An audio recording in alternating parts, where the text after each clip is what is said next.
Oke, Bismillahirrahmanirrahim. Assalamualaikum warahmatullahi wabarakatuh.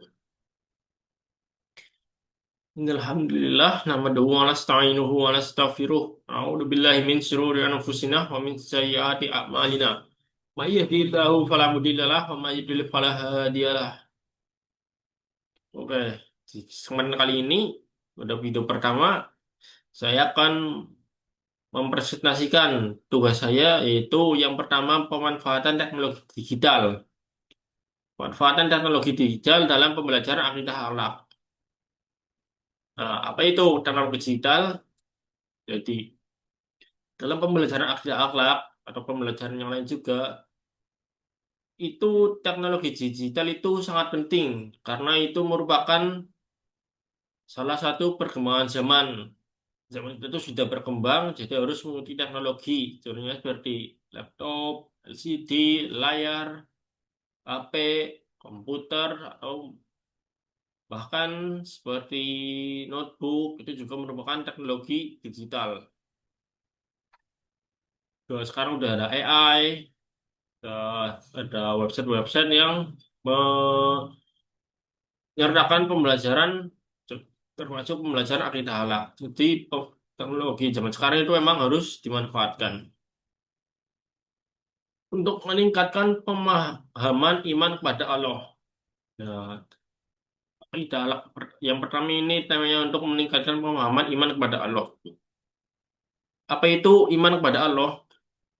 Iman kepada Allah yaitu meyakini keesaan Allah dengan sepenuh hati, dengan hati kita. Jadi tidak hanya diucapkan, juga harus diyakini dan diamalkan dari hati kita. Lanjut slide kedua, pendahuluan. Perkembangan teknologi mempengaruhi dunia pendidikan. Ya, coba sekarang tuh kan udah banyak AI, banyak website-website di Google, udah ada bantuan teknologi seperti perkembangan teknologi seperti laptop, HP, LCD itu harus dimanfaatkan dalam dunia pendidikan karena itu memang sangat berguna. Jadi tidak boleh kita sia-siakan. Nah, contoh pembelajaran zaman sekarang menggunakan laptop itu kan dan HP itu kita jadi mengakses banyak materi dari penjuru dunia itu jika menggunakan media zaman sekarang atau teknologi zaman sekarang. Seperti itu mempresentasi juga bisa menggunakan PPT itu kan PPT bisa ditulis poin-poinnya saja sedangkan ada makalah itu mencakup semuanya itu contohnya teknologi zaman sekarang. Pembelajaran tidak halal perlu inovasi. Nah, contoh pembelajaran tidak halal itu zaman sebelum berkembang itu kan masih menggunakan media-media seperti menggunakan banner, menggunakan buku gambar, menggunakan buku cetak, LKS. Jadi kita harus berinovasi kepada teknologi zaman sekarang. Bisa menggunakan komputer, menggunakan laptop, HP, dan memanfaatkan teknologi seperti AI. Itu salah satu contoh perkembangan teknologi yang bisa dimanfaatkan. Teknologi dapat membantu pemahaman siswa. Dengan perkembangan teknologi, siswa itu kan seperti sekarang itu banyak dari Gen Z dan Gen Alpha yang itu sudah sangat dekat dengan teknologi.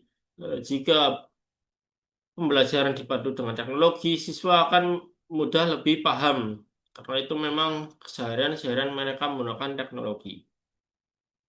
Tujuan pembelajaran memahami pengertian iman kepada Allah, menjelaskan dalil iman kepada Allah, tunjukkan sikap beriman dalam kehidupan sehari-hari. Karena pengertian iman kepada Allah. Ya, jadi iman kepada Allah yaitu kita meyakini bahwa Allah itu Tuhan kita, Allah satu-satunya Tuhan kita tidak bisa disejarkan dengan yang lain. Jika disejarkan itu namanya syirik ya. Jadi kita harus tidak boleh menduakan benar-benar Allah yang ada di atas yang disebut sebagai Tuhan. Tidak ada duanya. Mau menjelaskan dari iman kepada Allah dan menunjukkan Dalil nanti ya dapat menunjukkan sikap beriman Pak dalam kehidupan berhari-hari. Nah, contohnya jika kita beriman, kita mesti melaksanakan sholat, melaksanakan puasa, zakat, dan kita berhaji kalau kita mampu. Ya, jadi tidak hanya diucapkan dengan lisan, tapi harus diamalkan dengan perbuatan. Itulah namanya iman kepada Allah. Kemudian iman kepada Allah. Iman kepada Allah adalah meyakini dalam hati. Nah, seperti yang saya jelaskan tadi, tidak cukup diucapkan dengan lisan, tapi kita harus yakin, seyakin-yakinnya dengan hati kita bahwa Allah itu Tuhan kita. Allah itu satu-satunya zat di alam semesta yang menciptakan semuanya. Udah namanya iman kepada Allah.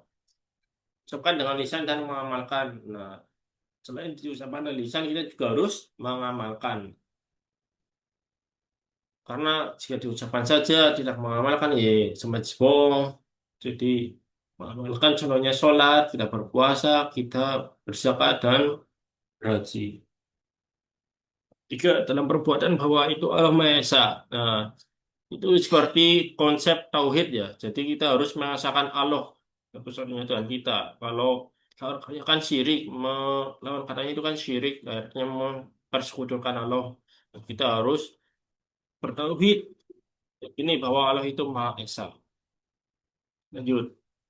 Dalil imam pada Allah. Quran surat Al-Ikhlas ayat 1 sampai 4. Oke, nanti kita baca ya. Oke. Nah, dalam Quran surat Al-Ikhlas ayat 1 sampai 4 ini menjelaskan keesaan Allah. Baik, saya baca. Qul huwallahu ahad, Allahus samad, lam yalid walam yulad walam yakul lahu kufuwan ahad. Qul huwallahu ahad. Katakanlah dia, katakanlah Nabi Muhammad, dialah Allah yang Maha Esa. Nah, jadi Allah itu sudah dijelaskan atau sudah diberi pemahaman oleh Rasul-Rasul kita dari Nabi Adam hingga Nabi Muhammad. Nah, di ayat ini dijelaskan oleh Nabi Muhammad bahwa Allah itu Esa, jadi harus kita sembah, harus kita yakini dari hati. Allah, Allahus Samad. Allah tempat meminta segala sesuatu. Nah, kita kalau meminta segala sesuatu itu harus ke Allah, tidak boleh ke yang lain. Kalau ke yang lain itu artinya kita mempersekutukan. Hanya saja perantaranya itu bisa dari makhluk Allah seperti dari guru kita, dari bos kita, atau mungkin dari bahkan orang tua kita. Itu namanya perantara. Lam yalid walam yulad. Dia tidak beranak dan tidak pula diperanakan. Jadi Allah itu satu, ya, satu.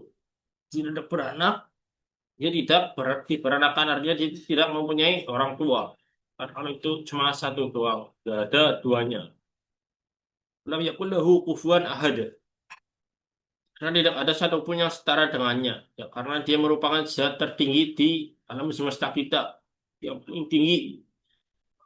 Yang, yang tidak ada duanya dan sama tidak ada yang setara dengannya. Karena maka dia disebut sebagai Tuhan kita. Bukan Tuhan, cuma Tuhan umat Islam, tapi Tuhan seluruh umat manusia.